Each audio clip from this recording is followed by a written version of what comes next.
Eu preciso falar.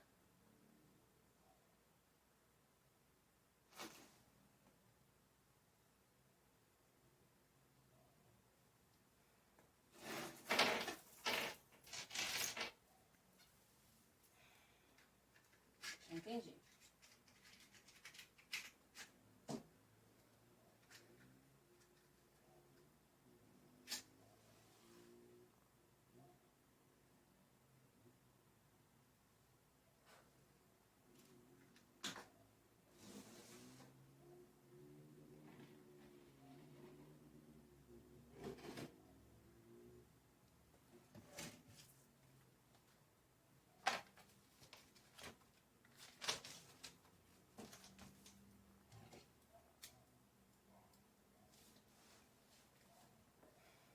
Qual é o seu nome, minha filha? Rosário.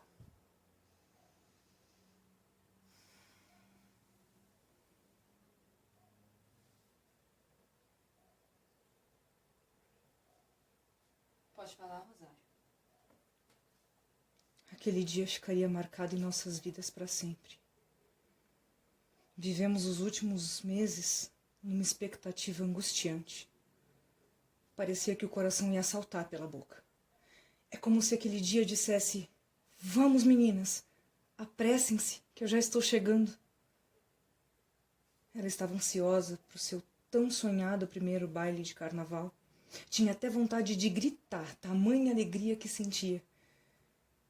E disse que devia tudo aquilo a mim, por ter sido sempre tão doce, tão cuidadosa e dotada com mãos de fada para confeccionar sua fantasia do jeito que eu queria.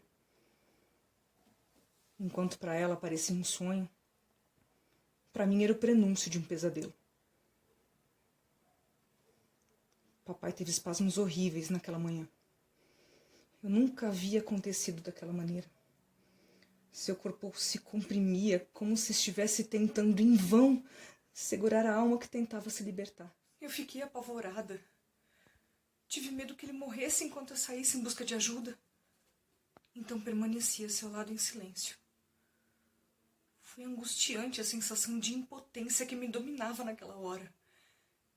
É como se estivéssemos juntando nossas forças para combater a morte que ia e vinha de forma tão abrupta que parecia brincar com o nosso desespero. Depois que finalmente papai se acalmou, eu corri até o consultório do Dr. Aníbal, e ele, sempre tão solícito, veio até aqui para examiná-lo. Precisava ver. O Dr. Aníbal confirmou que ele não tinha muitas horas. Disse com toda a convicção que naquela noite papai não estaria mais entre nós. Maria Rita pensava que ele era um bêbado, que não conseguiu curar nossa mãe da pneumonia. Mas ele era um médico da família há muitos anos e sempre foi muito dedicado. Ela não lembrava dos detalhes da morte de nossa mãe, pois era muito nova. Mas eu garanti que não havia sido uma falha médica.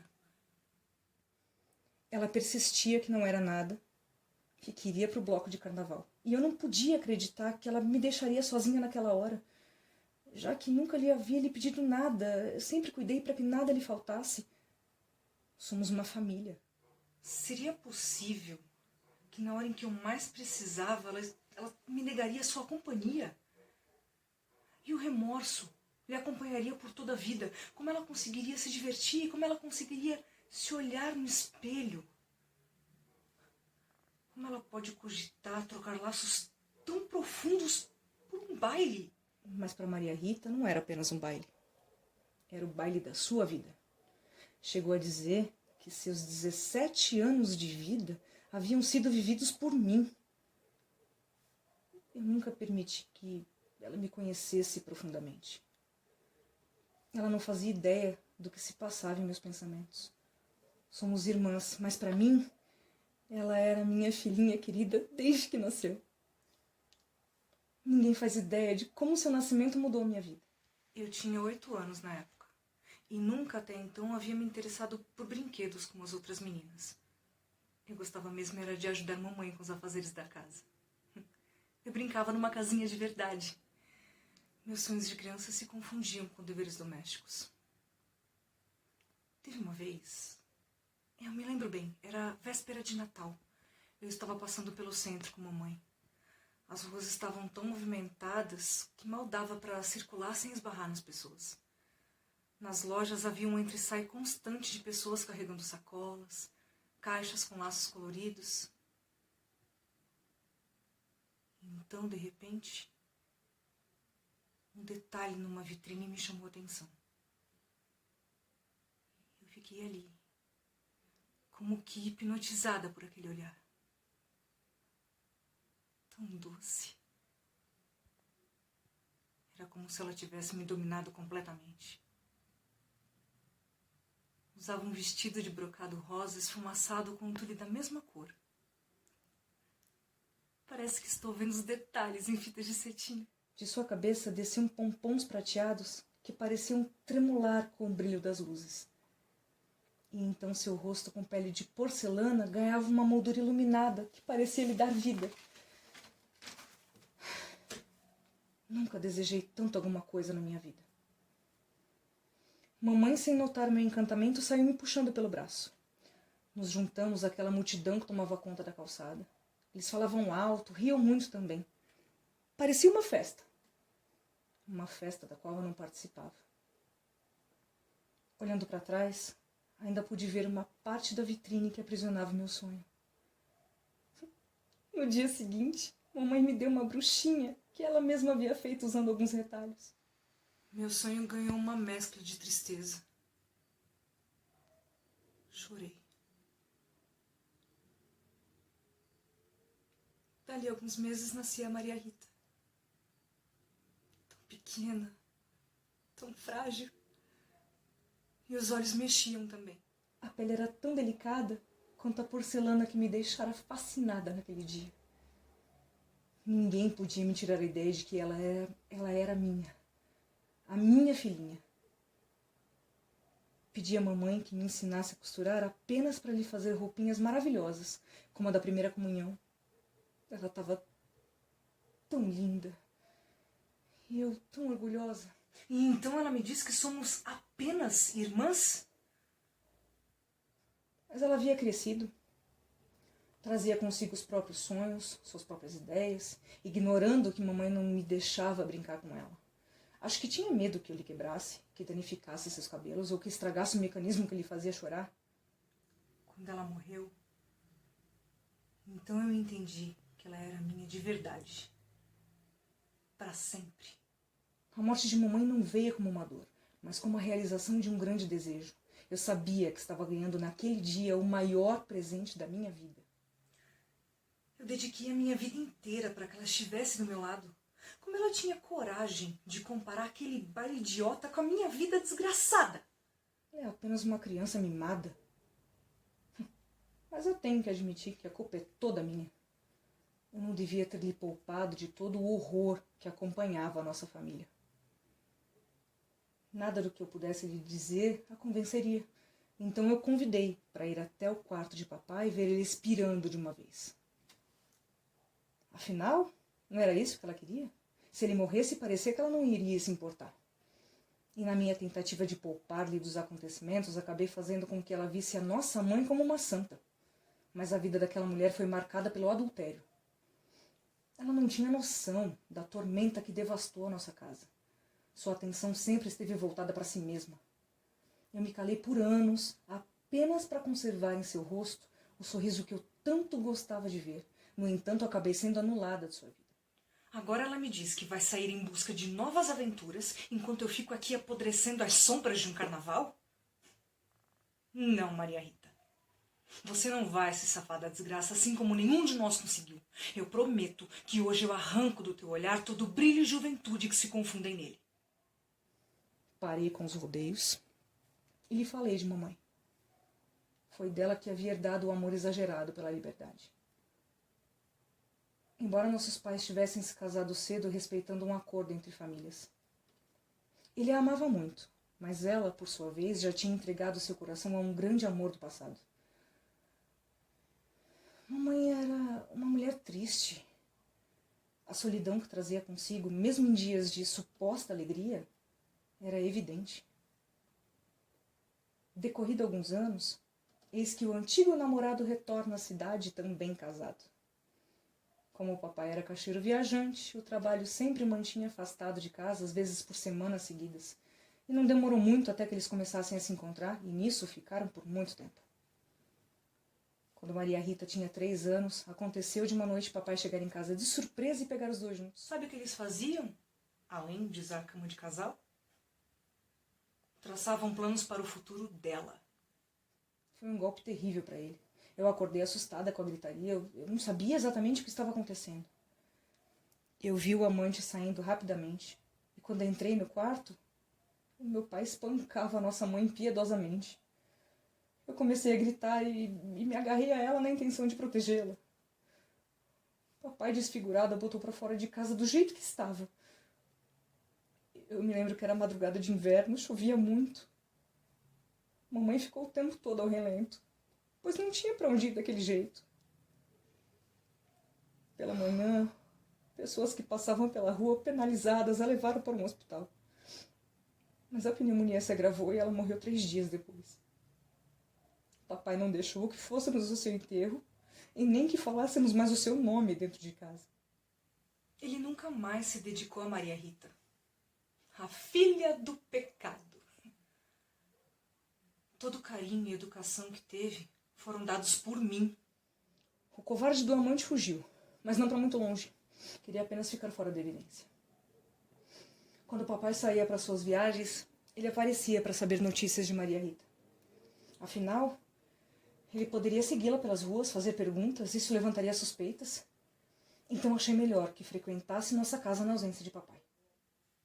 Nossa sorte é que Maria Rita nunca enxergou um palmo adiante do próprio nariz. Papai não suportava a ideia de criar a filha de um inimigo. A presença dela só foi tolerada porque ele sabia o quanto eu a adorava. Agora, pensa comigo. Se o pai dela soubesse o quanto meu pai a desprezava, provavelmente ele a levaria daqui. Não. Não, nada. Ninguém poderia tirá-la de mim. Ninguém. Então eu tive que fazer esse jogo duplo. Nenhum dos dois conhecia verdadeiramente a história. Apesar de todos os esforços, eu não pude segurar a ira de papai por muito tempo. Ele odiava as lembranças que tinha quando olhava para a filha do outro. Então ele decidiu que ela iria para um colégio interno bem longe daqui. Achava que com isso se livraria de vez do fantasma de mamãe. E eu? Como ficaria sem a minha bonequinha? Foi então que aconteceu o fato que o jogou naquela cama para sempre. Ela achava que o estado emocional de papai naquele dia havia sido tão abalado que lhe causara um derrame. Ele parecia mesmo transtornado. Disse algumas coisas que eu não entendi direito. Depois ordenou que arrumasse suas malas. Ele disse que precisava viajar, mas que antes queria lhe deixar num colégio interno. Já estava tudo acertado. O choque me deixou paralisada. Eu não conseguia atinar minhas próprias ideias. Tudo parecia rodar à minha volta. Quando notou que eu não reagia, ele mesmo foi até o quarto dela e juntou algumas peças de roupas que julgava necessárias. Voltou para a sala e trazia consigo 2 malas. Ai, meu Deus, eu pude sentir a desgraça iminente que nos rondava. Começamos uma discussão terrível que foi tomando proporções desmedidas. Até que, se esgotando todos os argumentos, eu me atirei sobre ele como um animal furioso. Não avaliei naquela hora as nossas diferenças físicas. Eu agia por puro instinto. Mas que esperança minha de vencer numa luta um homem tão forte. Sem precisar de muito esforço, ele me atirou no canto da sala. Eu caí sobre a máquina de costura e logo depois fui ao chão. Ergui a cabeça e pude ver papai pegando as malas para sair da casa. Foi então que um som estridente chamou a minha atenção para a tesoura que caía do meu lado. Tão próxima da minha mão, que mais parecia uma sugestão para o crime. Dessa vez já não me sentia tão fraca. Levantei-me com força e corri atrás do potente inimigo que se afastava. A tesoura na mão agia como uma garra poderosa, e o urro desumano fortaleceu o golpe. Um único golpe. Preciso. Bem abaixo da nuca. Ele caiu de uma só vez. Eu dei alguns passos para trás e me preparei para um novo confronto. O tempo passava e ele não reagia, não emitia som, nem um ruído sequer. O terror tomou conta de mim quando olhei para a mão assassina e a tesoura fria parecia pedir mais. Maria Rita não quis acreditar, me chamou de louca, afirmou que papai teve um derrame, pois foi o que Dr. Aníbal atestou. Mas ele é um homem velho, que tem uma esposa feia e doente. Eu era jovem, bonita e cheia de vida. Eu não sei se por sorte ou azar, naquele dia o Dr. Aníbal apareceu para uma de suas visitas. Ao examiná-lo, ele constatou que papai nunca mais seria capaz de andar. E como se já não bastasse a desgraça, ele também jamais conseguiria falar, nem se comunicar de forma alguma. Eu tinha transformado meu pai num vegetal. O Dr. Aníbal ameaçou de me entregar à polícia. Parecia que tudo tinha chegado ao fim. Desesperada, eu tentei achar uma saída, mas parecia que todas as portas estavam fechadas. Ele, quando percebeu minha fragilidade, me propôs um trato. Ele atestaria uma doença que convencesse a todos, e em troca lhe daria o prazer de se sentir homem novamente. Eu não hesitei. Eu faria qualquer coisa para mantê-lo ao meu lado. Eu sofri toda vez que entrei no quarto de papai durante esses anos e pude sentir o ódio em seu olhar. O único movimento a que pude assistir no corpo imóvel de papai foi o das lágrimas que desciam pelo seu rosto em silêncio. Esse era o único sinal de que dentro da carcaça havia vida. O castigo, quando dado ao corpo, purifica as nossas almas. Dentro de algumas horas, papai morreria tão puro quanto nascera. Só depois de toda a história revelada foi que Maria Rita se deu conta de quem era seu pai realmente. E rapidamente seu sonho de carnaval se tornou um pesadelo. Tudo o que fiz foi pensando nela. Mas ela foi tomada pelo sentimento de vingança.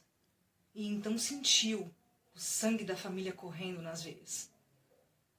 Disse que cuspiria no meu túmulo. E eu a encorajei. Esse era um direito que eu não poderia lhe tirar. E nada do que ela pudesse dizer ou fazer poderia me agredir. Eu entenderia. Nesse momento, ouvimos o som das marchinhas na rua. Maria Rita, que até então chorava, enxugou as lágrimas e tentou se recompor para sair. Eu peguei sua máscara e supliquei mais uma vez para que ficasse ao meu lado. Ela tentou tomar a máscara de minhas mãos e eu me atirei sobre ela, furiosa, despedaçando vorazmente cada pedaço da fantasia que eu tanto me dediquei a fazer para ver minha bonequinha colombina ganhar vida, finalmente. Acabei com seu sonho, com seu carnaval e com o meu pesadelo. Me sentei na máquina de costura de costas para ela. Cantarolei uma marchinha.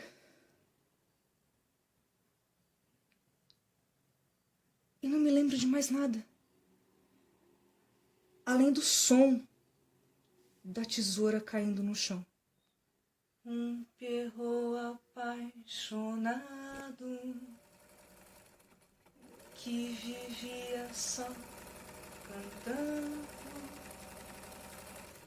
por causa de uma colombina, acabou chorando, acabou chorando. Um Pierrot apaixonado que vivia só cantando.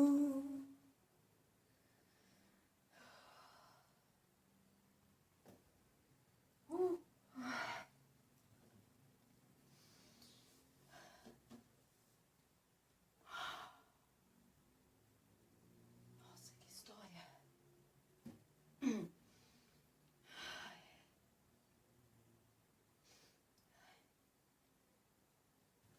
Descanse em paz, Rosário. Descanse em paz.